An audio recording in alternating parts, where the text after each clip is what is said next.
Hey guys, Jason here. Welcome to the Shaping Room. Real quick, wanted to give you a sneak peek of our newest board. We've got the 5.0 by 23 inch wide BLISSCUIT here. So this baby is packing a full 56 liters of volume.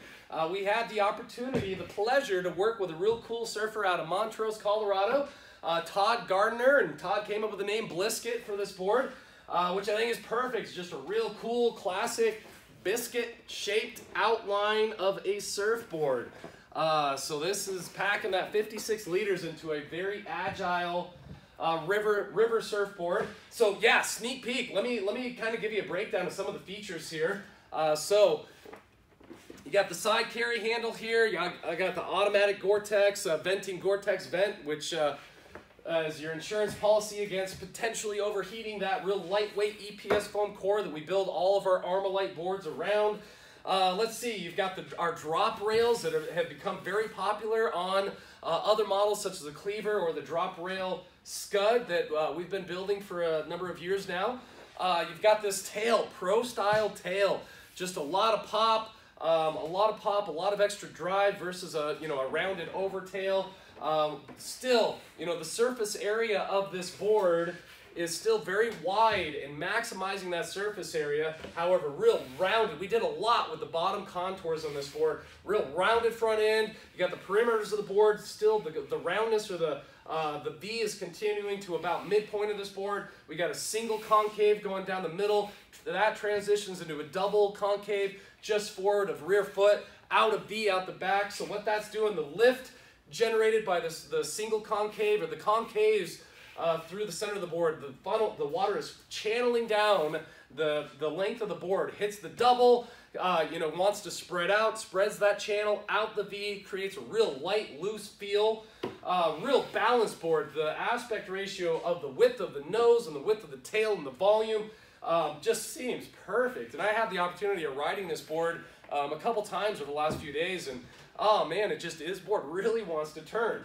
Real nice, controlled, kind of crisp turning, but you can tell it wants to continue. So I know we're gonna have a lot of riders really progressing on this board and pulling off a lot of those cool freestyle tricks like 180s and 360s and the added pop off the tail here and drive off the tail, getting this board airborne and some of those aerials like pop shove it, that sort of stuff. So yeah, I can see that happening. And when I turn this board over, you probably notice the 5 boxes back here, which I know a lot of riders are going to love that idea.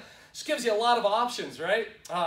You can throw the thruster setup, thruster configuration in here, just for those longer, drawn-out carves, smooth carves. You can throw in the twins with a little nubster in the back just for a little extra hold. You can go with the quads for all that extra drive and hold on bigger waves and faster water, which is really nice. Edge hold, rail hold, and just extra drive. You got all kinds of options. We ended up riding it, more as a twin setup when we took it out. You can either have the twins in the front or the twins in the rear boxes just for a little extra hold, or throw 5 in there. Go crazy. You'd have a lot of hold. That would be a rare situation, I believe, but who knows? Give it a shot. This board responds real well to different fin configurations, which I thought was real neat as well. Armalite construction, a lot of you know, is really, really durable.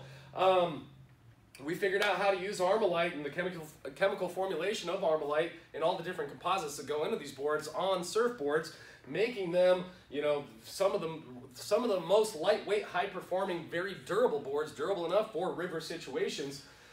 So this board here, I weighed it right before making this video, came in about 8.5 pounds, a little over 8.5, a little less than 9 pounds. So you can round up to 9, round down to 8.5 pounds. Feels very lightweight for a 56 liter board.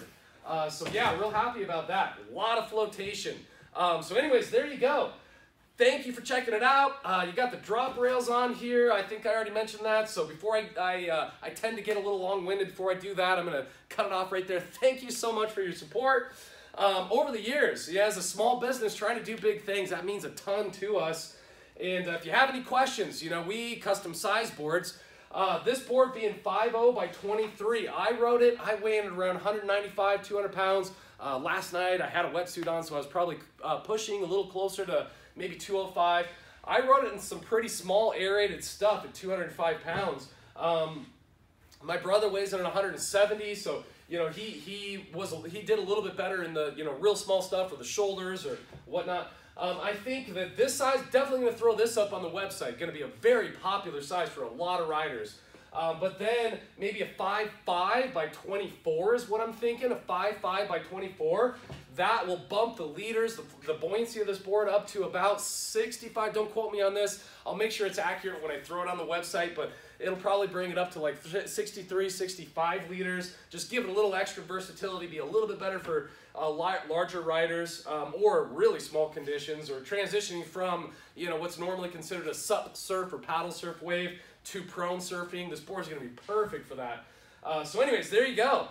Thank you very much. Get in touch with us if you have any questions whatsoever. We build our own boards right here in the United States, Eagle, Idaho. So if you have ideas or think you're in between sizes or want something bigger or smaller or whatever, just reach out to us. We got all our contact information on our website. You can text to the number on there if that's convenient for us, or go old school. Pick up the phone and give us a call or email. Anyways, thank you very much for the support. Thanks for watching. Get out there and enjoy the water.